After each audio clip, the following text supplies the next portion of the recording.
మన సమస్యలకు భగవద్గీత పరిష్కారాలు. ఆప్తుడైన మిత్రుడు. అనుకోకుండా అతడు గతించాడు, ఎంత ప్రయత్నించినా మరచిపోలేకపోతున్నాను. ఏమిటి జీవితం, ఏమిటి జననమరణాలు? పరిష్కారం. అతడు నావాడంటున్నావు, అందుకే నీకంత బాధ. ఈ లోకంలో ఎవరికి ఎవరూ తనవారు కాదు, పరాయివారూ కాదు. అదంతా మనం పెంచుకున్న అనుబంధం. అసలు మరణమంటే ఏమిటో ఎప్పుడైనా ఆలోచించావా? మనకు జీవితంలో ముందు బాల్యం వస్తుంది. కొన్నాళ్లకు అది గడచి యౌవనం ప్రారంభమవుతుంది. వేను యువకుణ్ణి అనుకుంటుండగానే ముసలితనం వచ్చేస్తుంది.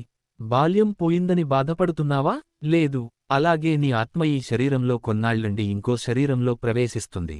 అది శాశ్వతం కాదు, కొంతకాలం తరువాత దాన్ని వదిలిపెడుతుంది. ఈ శరీరం నాది అనుకుంటాడు జీవుడు. అందుకే మరణమంటే భయం. చచ్చిపోయినాడంటే బాధ. మిత్రుడు వేరే ఊరు వెళ్లాడంటే బాధపడతామా? ఇది అంతే. అయితే బాధపడకుండా ఉండాలంటే ఆ దృష్టి కావాలి.